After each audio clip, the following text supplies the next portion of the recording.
Assalamualaikum warahmatullahi wabarakatuh. Yang saya hormati dosen pengampu yaitu Ibu Dr. Sri Sumarni MPD dan Ibu Febrianti Utami MPD. Dan teman-teman sekalian yang saya sayangi, marilah kita panjatkan rasa syukur kepada Allah Subhanahu wa taala yang telah memberikan nikmat sehingga kita bisa berkumpul di forum ini. Tak lupa salam dan salawat kita lantunkan untuk junjungan kita, yaitu Nabi Muhammad SAW. Sebelum acara dimulai, izinkan saya memperkenalkan diri.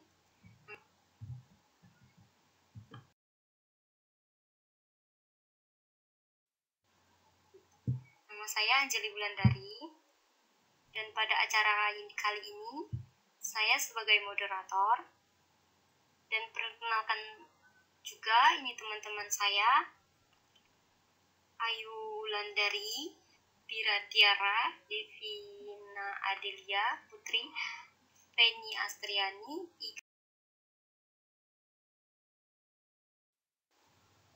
Iga Sulistri, Julia Rizky Pratiwi, Maslina, dan Nisa Adila.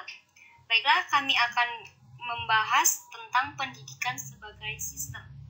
Selanjutnya, pada teman saya dipersilakan mempresentasikan.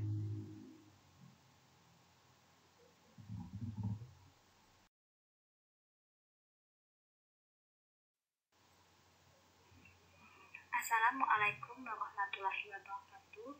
Baiklah, saya Biratiara akan menyampaikan materi kami pada hari ini tentang pendidikan sebagai sistem.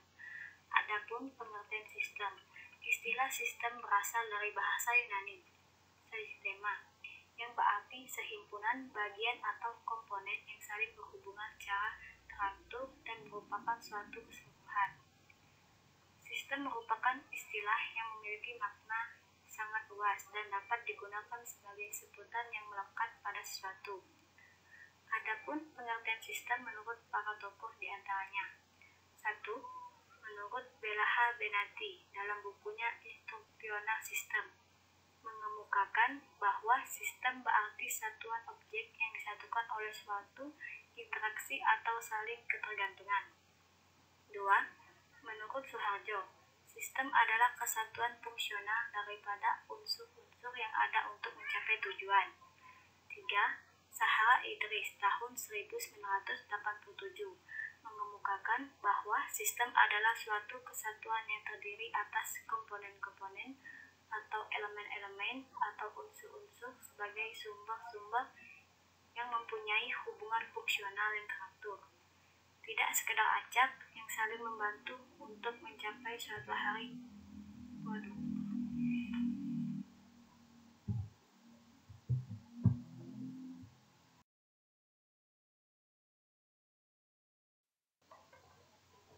Baiklah, saya Devina Adelia Putri akan melanjutkan pemaparan materi kelompok kami. Di sini saya akan menjelaskan tentang ciri-ciri sistem. Sistem mempunyai beberapa ciri-ciri, yaitu 1. Mempunyai tujuan. Tujuan lembaga pendidikan yaitu memberi pelayanan pendidikan kepada yang membutuhkan. Tujuan pengajaran adalah agar siswa belajar perilaku tertentu yang ditetapkan terlebih dahulu. Kedua, yaitu memiliki fungsi-fungsi. Suatu sistem perlu adanya fungsi-fungsi, yaitu fungsi perencanaan, pelaksanaan, pengawasan, dan fungsi penilaian. Yang ketiga yaitu komponen-komponen. Komponen ialah bagian suatu sistem yang melaksanakan suatu fungsi untuk menunjang usaha mencapai tujuan sistem. Komponen mempunyai fungsi khusus, misalnya komponen instruksional, meliputi manusia dan material. Komponen-komponen tersebut disebut juga komponen integral, yaitu komponen yang harus ada pada setiap kegiatan instruksional. Yang keempat, interaksi, yaitu saling berhubungan satu sama lain, saling mempengaruhi dan saling membutuhkan. Yang kelima yaitu penggabungan yang menimbulkan jalinan perpaduan. Misalnya, dalam kegiatan belajar mengajar, guru berusaha menimbulkan jalinan keterpaduan antara berbagai komponen instruksional dengan melaksanakan pengembangan sistem instruksional untuk mencapai hasil belajar yang optimal. Yang keenam yaitu proses transformasi. Semua sistem mempunyai misi untuk mencapai suatu tujuan. Untuk itu, diperlukan suatu proses yang memproses masukan atau input menjadi hasil-hasil yaitu output. Yang ketujuh yaitu umpan balik untuk koreksi. Untuk mengetahui apakah masing-masing fungsi terlaksana dengan baik, diperlukan fungsi kontrol yang mencakup monitoring dan koreksi. Hasil monitoring dijadikan dasar pertimbangan untuk melaksanakan perubahan-perubahan, penentuan, perbaikan, atau penyesuaian-penyesuaian agar masing-masing berprestasi tinggi. Yang terakhir yaitu yang kedelapan, daerah batasan dan lingkungan.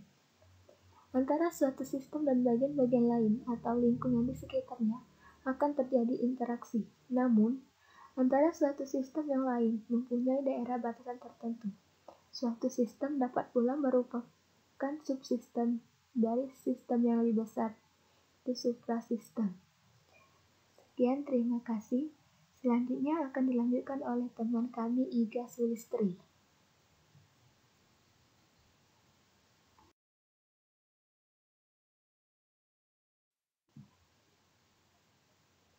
Baiklah, saya Iga Sulistri akan melanjutkan presentasi tentang komponen-komponen pendidikan. Pendidikan sebagai sebuah sistem terdiri dari sejumlah komponen. Masing-masing komponen mempunyai fungsi tertentu dan secara bersama-sama melaksanakan fungsi struktur, yaitu mencapai tujuan sistem. Komponen-komponen yang memungkinkan terjadinya proses pendidikan atau terlaksananya proses mendidik terdiri dari 7 komponen, yaitu yang pertama, tujuan pendidikan. Tingkah laku manusia secara sadar maupun tidak sadar tertentu terarah pada tujuan. Demikian juga halnya tingkah laku manusia yang bersifat dan bernilai pendidikan. Yang kedua, peserta didik. Peserta didik sangat menunjang dalam proses pendidikan. Dengan perkembangan konsep pendidikan yang tidak hanya terbatas pada usia sekolah saja, memberikan konsekuensi pada pengertian peserta didik. Yang ketiga adalah pendidik. Salah satu komponen penting dalam pendidikan adalah pendidik. Yang keempat, metode pendidikan. Dalam interaksi pendidikan tidak terlepas dari metode atau bagaimana pendidikan dilaksanakan. Yang kelima, isi pendidikan atau materi pendidikan. Isi pendidikan memiliki kaitan yang erat dengan tujuan pendidikan. Untuk mencapai tujuan pendidik perlu disampaikan kepada peserta didik isi atau materi yang biasanya disebut kurikulum dalam pendidikan formal. Yang keenam, lingkungan pendidikan.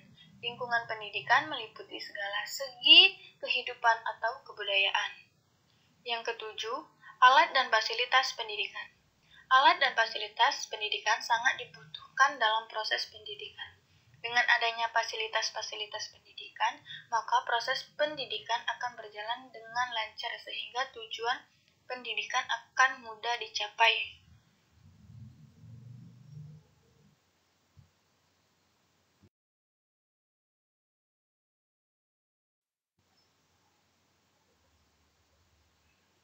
Baiklah, saya Julia Rizky Pratiwi akan melanjutkan slide 5.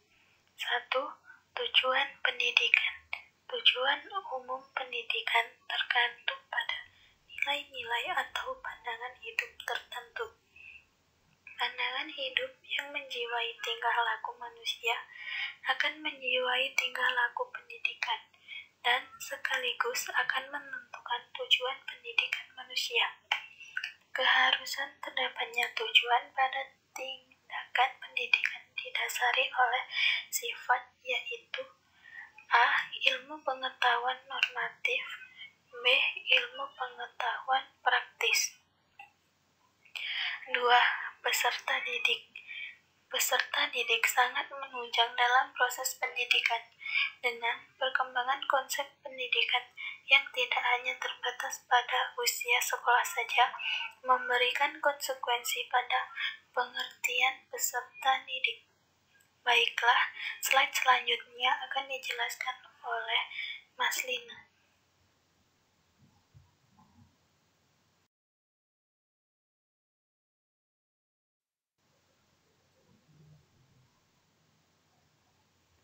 Baiklah, Mas Lina akan melanjutkan materi pada slide ke-6.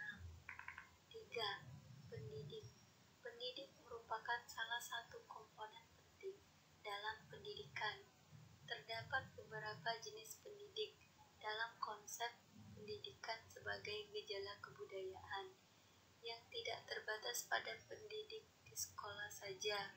Adapun yang termasuk kategori pendidik yaitu 1. Orang dewasa, 2. Orang tua, 3. Guru atau pendidik di sekolah, 4. Pemimpin masyarakat dan pemimpin keagamaan. 4. Metode pendidikan. Terdapat beberapa metode yang dilakukan dalam mendidik yaitu 1. Metode diktatoral, 2. Metode liberal, 3. Metode demokratis. Baiklah, selanjutnya akan dilanjutkan oleh Saudari Penny.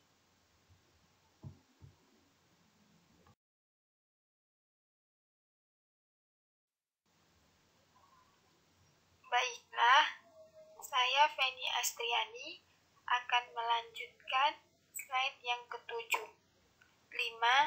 Isi atau materi pendidikan. Isi pendidikan memiliki kaitan yang erat dengan tujuan pendidikan. Untuk mencapai tujuan pendidikan, perlu disampaikan kepada peserta didik isi atau materi yang biasanya disebut kurikulum dalam pendidikan formal. Yang ke-6, lingkungan pendidikan. Lingkungan pendidikan memiliki segala segi kehidupan atau kebudayaan. Dalam artian yang sederhana, lingkungan pendidikan adalah segala sesuatu yang ada di sekeliling anak didik dan komponen-komponen pendidikan yang lain. Yang ke-7, alat dan fasilitas pendidikan. Alat dan fasilitas pendidikan sangat dibutuhkan dalam proses pendidikan agar pendidikan berjalan dengan lancar, sehingga tujuan pendidikan akan mudah dicapai. Baiklah, slide selanjutnya akan dilanjutkan oleh Ayu Wulandari.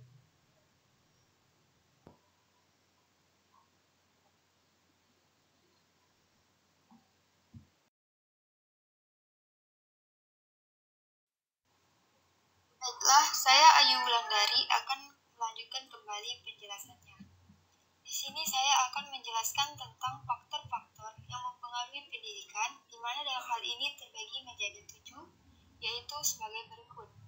Pertama, filsafat negara. Filsafat negara akan mempengaruhi pendidikan dari segi nilai-nilai yang dianut sebagai suatu landasan dan juga akan mempengaruhi tatanan hidup masyarakat. Kedua, agama.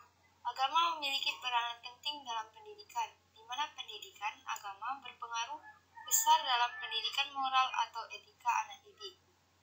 Yang ketiga, sosial, yaitu bagaimana interaksi satu sama lain antar masyarakat mempengaruhi proses berlangsungnya pendidikan. Yang keempat adalah budaya. Dengan adanya budaya dalam pendidikan, maka potensi peserta didik akan semakin berkembang. Jadi, anak didik tidak hanya cerdas secara intelektual, tetapi juga baik dalam akhlak dan moral. Yang kelima yaitu ekonomi. Pada dasarnya, ekonomi memberikan pengaruh terhadap pendidikan, di mana masyarakat dengan ekonomi tinggi akan lebih mampu memberikan pendidikan yang lebih baik dibanding masyarakat dengan ekonomi rendah. Yang keenam, politik.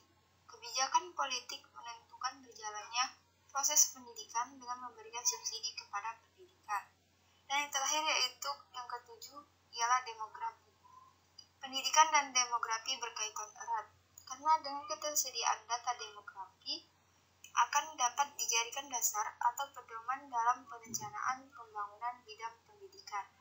Baiklah, sekian dari saya dan selanjutnya akan dilanjutkan oleh teman saya yang bernama Nisa Adila.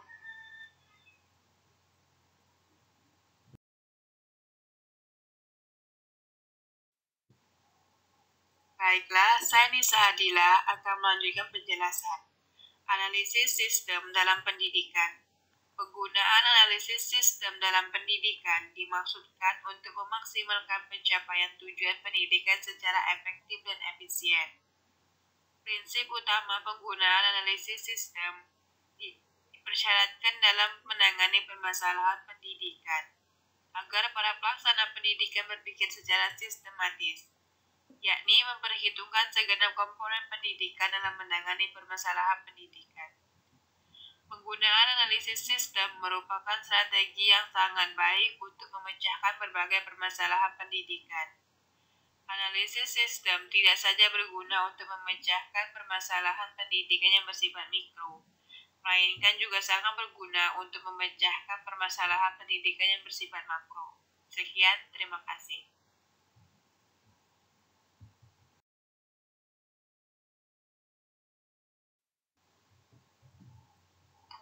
Alhamdulillahirrabbilalamin.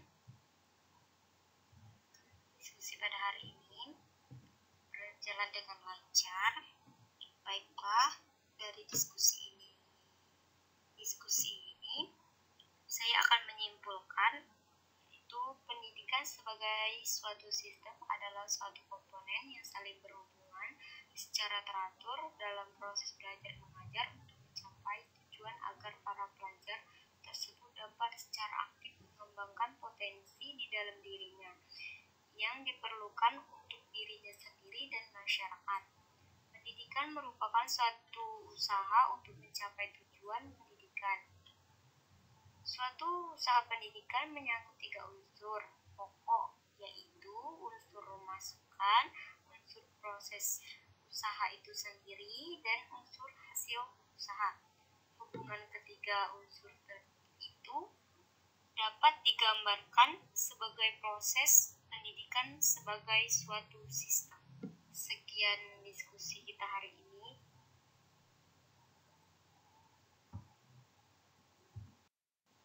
Terima kasih saya ucapkan kepada dosen pengampu yaitu Ibu Dr. Sri Sumarni MPD dan Ibu Febrianti Utami MPD dan teman-teman sekalian.